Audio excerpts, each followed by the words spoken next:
Amén. Amén.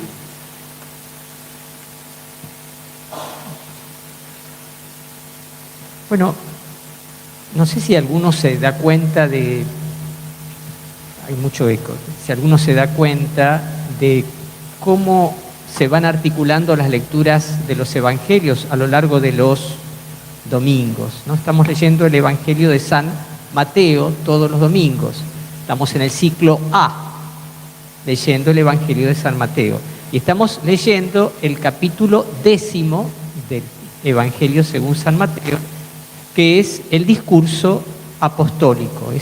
Son las instrucciones que da Jesús a los apóstoles antes de enviarlos a misionar. ¿Está claro? Y hoy es el tercer domingo consecutivo en que leemos ese texto. El primer día, bueno, los enviaba, vayan. El segundo día, el domingo pasado, les advertía de los peligros. Va a haber peligros, va a haber situaciones peligrosas. Y el día de hoy, más que hablar del peligro, habla de los amigos que habrán de encontrar. Si cabe. Habla no tanto de quienes habrán de rechazar la palabra que ellos anuncian, cuanto de quienes habrán de aceptarla. ¿Sí? Esta es el foco de esta partecita del discurso de Jesús. Fíjense que por esa razón yo le puse un título a esta homilía que sería hospedar al apóstol y la palabra. La palabra con P mayúscula, la palabra de Dios. Hospedar al apóstol, hospedar la palabra. Sigue habiendo reverberancia, ¿no?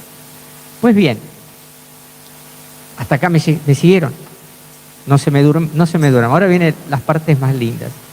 ¿Qué es hospedar al apóstol y la palabra? O sea, los apóstoles que van a vivir un estilo de vida itinerante junto con Jesús, se van a encontrar con personas que habrán de hospedarlos, de recibirlos. La palabra que abunda en este texto es recibir. Dice, por ejemplo, el que los recibe a ustedes me recibe a mí, y el que me recibe a mí recibe al Padre que me envió.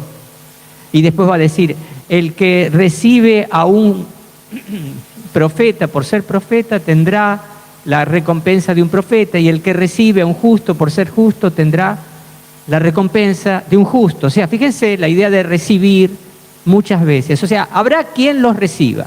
No solo habrá quien los rechace, habrá también quien los reciba. Ahora, la pregunta, ¿qué significa recibir al apóstol? ¿Qué significa? Primero, dice, el que les dé de beber, aunque sea un vaso de agua fresca, por ser discípulo mío, no quedará sin recompensa. Fíjense el nivel por donde comienza el gesto de la recepción de los apóstoles y de la palabra con mayúscula. La recepción del apóstol y de la palabra comienza con un vaso de agua. Digan, un vaso de agua. Un vaso de agua. Y es tan importante un vaso de agua que no quedará sin recompensa. ¿Qué significa un vaso de agua? Significa lo mínimo, significa el gesto humano de dar de beber a un sediento que va de camino. No quedará sin recompensa. Un vaso de agua en el reino de Dios es importante. Repito, un vaso de agua en el reino de Dios es importante. Por las dudas lo repito, un vasito de agua dado con amor para aplacar la sed de un pobre hombre, que en este caso es un enviado de Dios, aunque tal vez el que dé de beber ese vaso de agua no sepa que ese hombre es un enviado de Dios, eso ya es importante. Digan, un vaso de agua. Un vaso de agua. Segundo nivel, dice, ya habla de recibir, ¿no? Entonces cuando uno dice recibir, ¿qué significa recibir? Y hay una lectura en el Antiguo Testamento, hoy, del Antiguo Testamento, del libro de los Reyes, que la leímos recién. Eliseo, un profeta, pasa por una aldea que se llama Sunam, y dice que ahí había una mujer pudiente que le dice a su marido: veo que este hombre es un hombre de Dios, es un santo hombre de Dios. ¿Qué te parece si le hacemos en la azotea un techito y le ponemos ahí un catre, una mesita, una silla y una lámpara para que cuando pase por acá pueda quedarse? Fíjense, estamos hablando de un segundo nivel de recibir, que es dar alojamiento a un apóstol o a un misionero peregrino. Esto siempre se ha practicado en la iglesia, porque la iglesia comenzó con misioneros peregrinos. De hecho, Jesús fue un misionero peregrino. De hecho, alguna vez Jesús dijo por ahí: el Hijo del Hombre no tiene dónde recostar la cabeza. O sea, no tiene un lugar propio donde recostar la cabeza, pero sin duda habrá recibido el amor de personas que le dieron un lugar para descansar más de una noche. A él, sin duda, y también a los apóstoles. De hecho, una de las experiencias tal vez más gratificantes que he tenido en mis experiencias, sobre todo como misionero, cuando he realizado algunas misiones, es ver cómo la gente te da lo mejor que tiene. Yo recuerdo, incluso en varios países, haber ido en una misión y sentir vergüenza porque el matrimonio que me alojaba me daba su habitación y ellos dormían en un sofá. Digo, no, por favor, me daba vergüenza. Pero, no, padre, por favor, usted duerma en nuestra habitación. Bueno, ¿qué querés? ¿Que me pelee con la gente? ¿Que me vaya a otra casa? Si lo estaban haciendo con todo su amor. Y de alguna manera, fíjense, recibir, dar un vaso de agua es sostener una necesidad inmediata, pero dar un lugar donde descansar significa también integrar al misionero en la propia intimidad familiar. Integrar. Antes era dar, acá es integrar. Es un don, pero mayor. Es de alguna manera transformar al misionero, al apóstol misionero, en un miembro de la propia familia. Y cuando se transforma al apóstol misionero en un miembro de la propia familia se vuelve una iglesia. Digan, dar un vaso de agua, o un vaso de agua, alojar, ¿no? Para decirlo con una palabra sencilla, ¿no? Dar y alojar.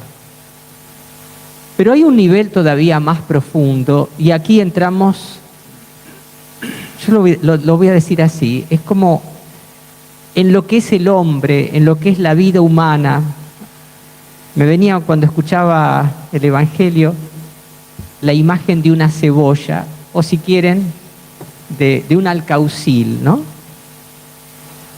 Dar un vaso de agua es como recibir por fuera del alcaucil o de la cebolla, ¿no? Las capas, la capa más exterior. Sacamos algunas de las capas exteriores, de las hojas exteriores del alcaucil o de las capas de la cebolla, y ya alojar ya es un poquito más adentro. Pero seguimos sacando y vamos un poco más adentro. De aquí vienen, fíjense, recibir al apóstol misionero es de alguna manera recibir la palabra, una palabra que viene a crear, yo no sé si llamarlo conflictos, pero que viene a desarticular las organizaciones truchas con las cuales organizamos la vida humana. Y acabo de recibir una inspiración del Espíritu Santo. Las organizaciones truchas con las que organizamos la vida humana terminan siendo tumores cancerígenos sociales y espirituales. ¿Qué es un tumor? Es una organización de células enfermas, ¿o no? ¿Hay algún médico acá que lo pueda explicar mejor que yo? Pero es un tejido deformado. ¿Qué es lo que hace que el tejido esté deformado? Bueno, ahí entran un montón de cosas, pero digamos, no está bien formado y ocupa un lugar que no tendría que ocupar y encima tiende a invadir otros espacios, ¿no? Eso sería un cáncer, un tumor canceroso. De alguna manera hay en las sociedades humanas cánceres larvados, sociales y espirituales, o las dos cosas simultáneamente. ¿Y a qué me refiero con cánceres de este género? Y me refiero sobre todo a cuando los amores humanos están desordenados. Por eso recibir al apóstol, hospedar al apóstol misionero, recibir y hospedar la palabra, es ciertamente dar un vaso de agua, es recibir, integrar en la... pero es también reconsiderar la propia vida y aquello como está estructurada mi vida en última instancia. ¿Cuáles son los amores que estructuran mi vida? Y ahí vienen palabras que son realmente difíciles de aceptar. Dice Jesús, el que ama a su padre o a su madre más que a mí no es digno de mí. Y el que ama a su hijo o a su hija más que a mí no es digno de mí. El que no toma su cruz y me sigue no es digno de mí. El que encuentre su vida la perderá y el que pierda su vida por mí la encontrará. Chupate esa mandarina. ¿Qué es esto? Sobre todo me detengo un poquitito, el que ama a su padre o a su madre más que a mí, el que ama a su hijo o a su hija más que a mí. De repente la palabra me desafía a amar más a Jesucristo que a mis padres o a mis hijos. ¡Wow! ¿Es esto posible? Humanamente parece imposible, pero bueno, ¿qué significaría amar más a un padre o a una madre o a un hijo o los vínculos primarios? ¿Qué significaría amar más a padres e hijos que a Jesús? Y me venía, pensemos esto, algo que seguramente muchos de nosotros hemos dicho a nuestros hijos cuando querían hacer lo que los demás hacían. Si Cachito se tira de un puente, ¿vos te vas a tirar de un puente? ¿Quién usó esa parábola para educar? ¿Sí? Levanten la mano. ¿Con quiénes se usó? Mi mamá me decía eso cuando era chico. Si Cachito se tira del puente, no era Cachito, si Juancito se tira del puente, ¿no? ¿Vos te vas a tirar del puente? Y sí, no. Pensaba en esto. Pensemos en los pactos suicidas, por ejemplo. ¿Qué es un pacto suicida? Nos suicidamos juntos. Si nos pasa algo, nos suicidamos juntos. O vos primero, yo después. Pero sin llegar a eso, hay pactos suicidas implícitos en la vida. Si vos te morís, hijo, yo me muero. Eso es un pacto suicida.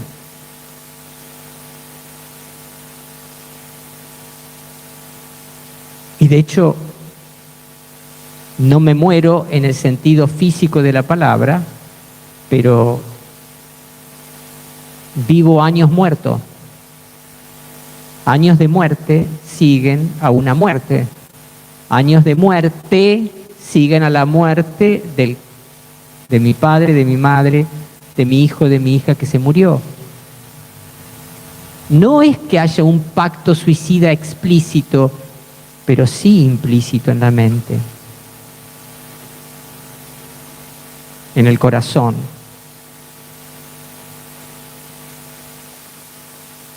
Ejemplos, ¿no?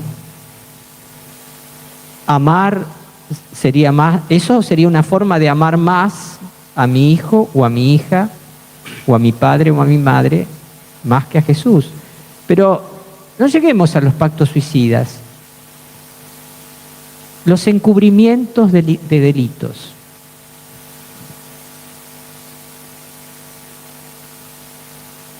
La ley no obliga a que yo testifique en contra de un padre, de un hijo, etc. Pero una cosa es no testificar y otra cosa es apañar conductas delictivas de los vínculos más próximos.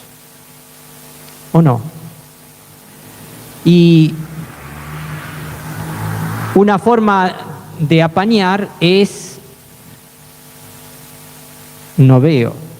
Fíjense, uno de los temas problemáticos hoy en día es el consumo problemático de drogas, que muchas veces está vinculado al tráfico de drogas.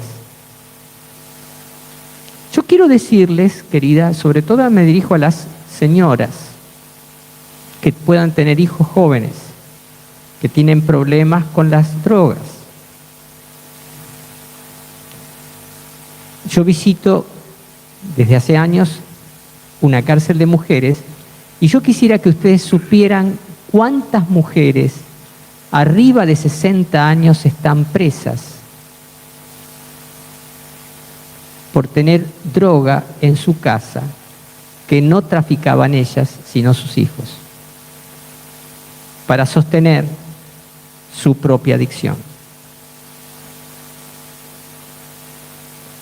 Mujeres de 65, 69, 70, 70 y pico de años, presas por eso. ¿No viste o hiciste la de la avestruz? ¿Cuál fue? ¿Cuál es la verdad?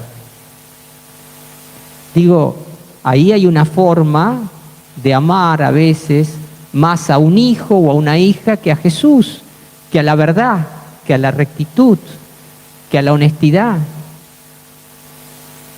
Y digo, no estoy hablando de mujeres carentes de cultura, no, mujeres estudiadas, algunas universitarias, profesionales, también amas de casa más sencillas, sí.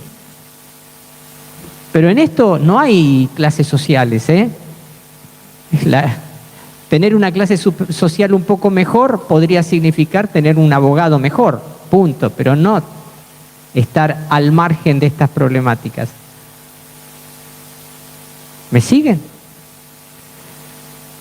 Amar, dije, pactos suicidas, apañar conductas delictivas, apañar, al menos apañar, o taparse los ojos en una forma de tonta ceguera voluntaria. Pero podemos ir a escarbar un poquitito más. ¿Qué podría significar amar al padre o a la madre, al hijo o a la hija más que a Jesús? Y ir tapando mi identidad cristiana para evitar conflictos. Hoy vienen mis hijos a visitarme a casa. ¿Y que otra vez te vas a ir a la misa, vos? ¿Otra vez a la iglesia? No, yo hoy... A ver, Gracias a Dios tenemos posibilidades de ir a la iglesia los domingos en distintos horarios. En la zona de Gran Buenos Aires tenemos una iglesia cada 10 cuadras. Es decir, el que dice que no va a misa porque no tuvo tiempo, discúlpeme.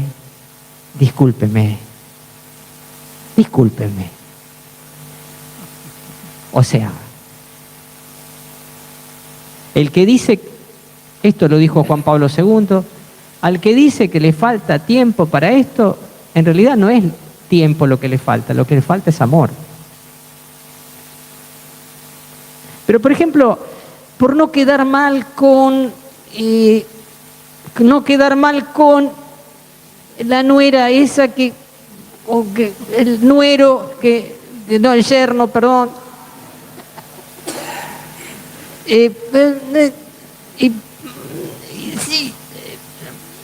No. Y además, fíjense, el famoso dicho, de política y religión mejor no hablar. ¿Cómo mejor no hablar? Si la fe te da vida, ¿cómo no hablar? ¿Cómo meter el...? Claro, ser prudente está bien. Ser prudente quiere decir, no vas a nombrar la soga en la casa del ahorcado, obvio que no. Pero, ¿cómo no vas a hablar de lo que te da vida y de la belleza y de la sabiduría que te da Dios y que te ilumina en circunstancias? Bueno, ojo, hospedar al apóstol, no quedará sin recompensa el que le dé un vasito de agua. Pienso que la recompensa será mayor, como en la mujer esta de Sunam. Pero cuando uno recibe la palabra, hospedar, ya no solo se hospeda a la persona, se hospeda en el corazón, a la palabra. Y la palabra comienza a ser rectora del orden de los propios amores y de las propias decisiones. Y esto, y termino con esto, no quedará sin recompensa. Amén.